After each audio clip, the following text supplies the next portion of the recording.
দীর্ঘস্থায়ী বা দীর্ঘসূত্রিতা যেটাতে আছে, যে কাজে আছে, আমরা ওই কাজে এখন হাত দেওয়া উচিত না।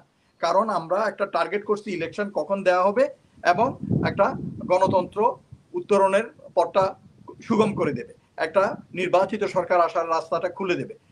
রাস্তা দিয়ে লোক যাচ্ছে, একটা দাবি দেওয়া তুললো তিতুমির কলেজে, ট্রেন যাইতেছে, ট্রেনে ঢিলা ঢালা মাইরা ভাঙচুর কইরা, গাড়ির ভিতরে ছোট বাচ্চা মায়ের কোলে ছিল, মাথা টাথা ফাইটা গেছে, অসুস্থ। এটা কোন দেশ?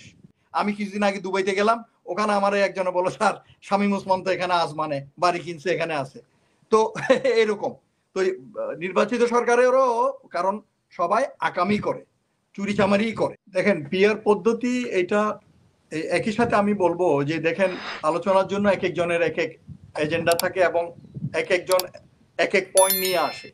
কাজেই ঐকমত্য কমিশনে ওরা আলোচনা করতে এসে এক এক পার্টি এক এক ইয়ে দিছে, এবং এইটা বোধহয় জামাত ইসলামী উত্থাপন করছে এই পয়েন্টটা। ইসলামিক আন্দোলনের সমাবেশে জামাত ইসলামও চেয়েছে, রাইট। এখনো অনেক দলই চাচ্ছে ওদের সাথে, যারা সংযুক্ত ওদের সাথে ছোট ছোট দলগুলো চাচ্ছে, কারণ এটাতে ম্যাক্সিমাম বেনিফিশিয়ারি হবে ছোট দলগুলো। কিন্তু এটার আসলে ফ্র্যাঙ্কলি স্পিকিং এটার গুড সাইড এবং ব্যাড সাইডও আছে। যেমন ব্যাড সাইডের ভিতরে আমি বলতে পারি যে যেমন মনে করেন এটাতে জনগণের প্রতিনিধিকে জনগণ এটা জানতে পারবে না, এবং ভোট দেওয়ার আগেও জানবে না সে কাকে ভোট দিচ্ছে, কারণ সে মার্কা থেকে ভোট দিবে। এবং এতে হয়তো যদি পার্টি এখন যেরকম নমিনেশন দেয়, নমিনেশন বাণিজ্য করে না, আমরা দেখি তো, আমরা তো জিন্দিগি বোধ দেখে আসতেছি, এতে দুর্নীতিবাজ, ওই যে আমরা আলাপ করতেছিলাম যে দুর্নীতিবাজ, ওনারা কি জানে না ওনাদের পার্টিতে কে দুর্নীতিবাজ, কে সন্ত্রাসী, কে মার্ডারার? জানে, they know it, but they protect them. তারা ওদেরকে ইয়ে করে, ওদের ভিতরে সংস্কার নাই বলেই এই পার্টি থেকে এইগুলাকে, এই জঞ্জালগুলো ওরা পরিষ্কার করে না, কারণ ওদেরকে ওরা পালতে চায়, ওরা ওদেরকে সুবিধা দেয়। এই একইভাবে ওরা কোনো পার্টি এইভাবে হয়তো দুর্নীতিবাজদেরকে এইভাবে রিহেবিলেট করতে পারে। এবং আরেকটা সুবিধা থাকতে পারে যে আওয়ামী লোকজন এই ফাঁকে এই ইয়েতে পদ্ধতির মাধ্যমে পুনর্বাসিত হওয়ার একটা সম্ভাবনা আছে। আবার যেমন মনে করেন এইটার পজিটিভ সাইড হচ্ছে, নেগেটিভ সাইড, পজিটিভ সাইড হচ্ছে যে মনে করেন সেম লোক বারবার এক জায়গা থেকে যে এরকম নমিনেশন পাচ্ছে, টাকা দিয়ে বলেন, পার্টিতে ধরাধরি করে বলেন, যেমনি হোক আসতেছে, অথচ সে জনগণও তাকে চায় না, এবং সে সন্ত্রাসী, সে মার্ডারার, সে অশিক্ষিত, অযোগ্য লোক, অসৎ লোক, বাট তার চলে আসার সম্ভাবনা আছে। তো এই ধরনের আসলে গুড সাইড এবং ব্যাড সাইড আছে।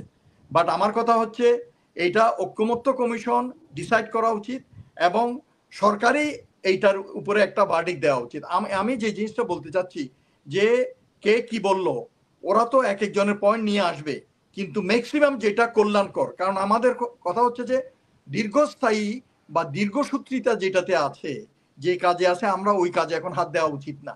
কারণ আমরা একটা টার্গেট করছি ইলেকশন কখন দেওয়া হবে এবং একটা গণতন্ত্র উত্তরণের পথটা সুগম করে দেবে, একটা নির্বাচিত সরকার আসার রাস্তাটা খুলে দেবে।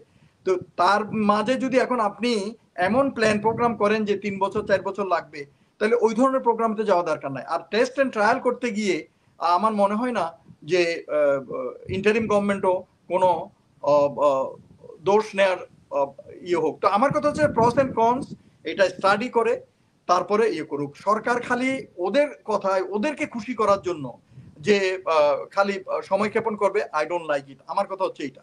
আর ওই যে সম্রাটও বলল, পাটোয়ারি বলল একটা জিনিস, দেখেন এই সরকার আসার পর থেকে কিন্তু আমরা দেখতেছি তারা নমনীয়। আরে ভাই, তুমি তো সরকার, তুমি তো আমি না, তুমি তো পাটোয়ারি না, তুমি তো সম্রাট না, তুমি তো হাসিনা না, আমাদের কাছে তো কোনো কিছু নাই, আমরা আম জনতা।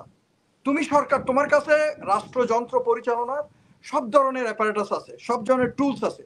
তুমি মব ভায়োলেন্স করতেছে, এটা কোন, এটা তো বর্বর জাতি ছাড়া কেউ করে না। হাজার অপরাধী হোক, ধরবে, আইনের হাতে তুলে দেবে। মাইরা একটা এই যে শিক্ষিত লোক, সে ইলেকশন কমিশনার ছিল ভাই, তার গলায় জুতা ঝুলে দিচ্ছ, কে করতেছে এগুলো? পুলিশ ওখানে একটা মুরব্বী লোক, তো একটা মুরব্বী লোক, একটা বয়োজ্যেষ্ঠ লোক। মুরব্বী বাদ দেন না, দেশে একটা আইন কানুন তো থাকতে হবে। এইভাবে আমরা অনেক দেখছি মব ভায়োলেন্স হচ্ছে, তারপরে রাস্তাঘাটে অনিয়ম, ওই যে উনি বললেন মাছের বাজার বসছে। তো এই ধরনের আমিও গেছি, তো আমি তো ঢাকাতে দেখছি, ওই ততই বোঝো, আগে যেমন ছিল এখনো তাই, বরঞ্চ এখন আরো ঢিলাঢালা। তো এরকম হলে তো চলবে না। সরকার উনি কি ওনার নোবেল প্রাইজ প্রশ্নবিদ্ধ হবে সেই জন্য ওই জন্য কোনো অ্যাকশন নিচ্ছে না? তারপরে এই যে তথ্য সচিব উনি কিছুদিন আগে একটা ইয়েতে বলছিল, আমি শুনছিলাম ইন্টারভিউতে, আমরা আসলে হার্ড লাইনে যেতে চাই না কারণ বিপ্লবের পরে একটা সরকার আসছে। আরে ভাই, তুমি তো সরকার, সরকার মানে তোমাকে, তুমি you are the guardian of the country, তুমি এই 16 কোটি মানুষের গার্ডিয়ান। তোমার এই দেশটাকে ঠিকমতো পরিচালনা করে, মানুষ যাতে ঠিকমতো ঘুমাতে পারে। এখন জনগণের রাস্তা দিয়ে লোক যাচ্ছে, একটা দাবি দেওয়া তুললো তিতুমির কলেজে, ট্রেন যাইতেছে, ট্রেনে ঢিলা ঢালা মাইরা ভাঙচুর কইরা, গাড়ির ভিতরে ছোট বাচ্চা মায়ের কোলে ছিল, মাথা টাথা ফাইটা গেছে, অসুস্থ। এইটা কোন দেশ? তো এইভাবে তো হইতে পারে না। কোনো অ্যাকশন নিছে? জামাই বাবু ঝগড়া হয়েছে, দাবি আদায়, মিছিল নিয়ে ওনার যমুনার সামনে গেছে, কোন অ্যাকশন করছে? অ্যারেস্ট করছে কেন? কিসের? আপনি তো স্বৈরাচার না, এটা তো আমরা জানি, আপনাকে তো আমরাই বসাইছি, জনগণ বসাইছে, কিন্তু আপনার কাজগুলো আপনি করেন। আপনি এইভাবে দেশটাকে অনিশ্চয়তার পথে ঠেলে দিলে তো হবে না। আমি এই যে শান্তি শৃঙ্খলার কথা বলতেছি, দেশে পুলিশ নাই, আর্মি এই কাজের জন্য বানানো হয় নাই, অথচ আর্মি দেখেন প্রত্যেক গ্রাম গঞ্জে গিয়ে তারা এই কাজগুলো করতেছে, এবং ওই অনুযায়ী ওদের সংখ্যাও কম। এই মনে করেন এই যে 68,000 গ্রামে গিয়ে সেনাবাহিনী কাজ করার মতো এই ধরনের ইয়ে নাই। এবং সেই জন্য আমি শুনছি, যেটা আমি ব্যক্তিগতভাবে আমি সাপোর্ট করি, যে কে যেন একটা প্রপোজাল দিছে 8 দিনে 8 ডিভিশনের ইলেকশন হইলে তাইলে সিকিউরিটিটা ঠিক মতো দেওয়া যাবে।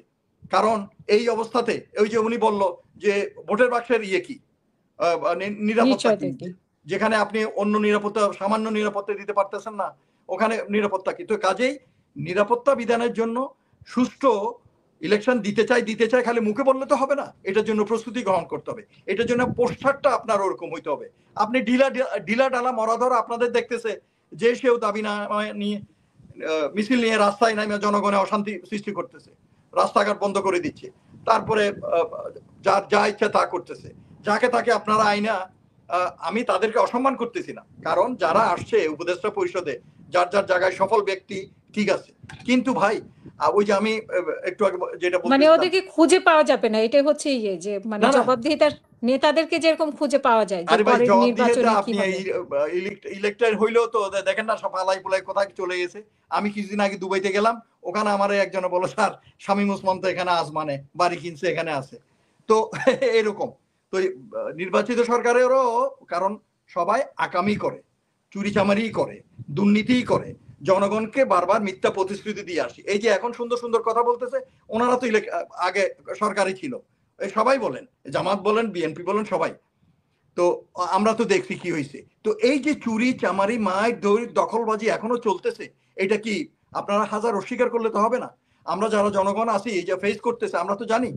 তো কাজেই ওনারা এইটাকে, সত্যকে মেনে নিয়ে নিজেদের দলগুলোতে সংস্কার করতে হবে, আর সরকারকে কঠোর অবস্থানে আসতে হবে, এবং সঠিক সিদ্ধান্ত তড়িৎ গতিতে নিতে হবে। এই ঢিলাঢালা স্টাইলে চললে দেশটা অনিশ্চয়তার পথে চলে যাবে এবং অন্য কোনো প্রবলেম আসবে। আপনি আজকে দেখেন, আমি এখানে একটু উল্লেখ করতে চাই, আমি আমার একটা ভিডিওতে অলরেডি এটা বলছি, আমি একটা রাইট আপও লিখছি পেপারে। আজকে এই যে ইলেকশন, এইটা গণতন্ত্র, এইসব বইলা এইগুলো নিয়ে আমরা এত এনগ্রসড হয়ে গেছি। আপনার সীমান্তে দেখেন, সীমান্তের ওপারে কি হচ্ছে চারিপাশে দেখেন।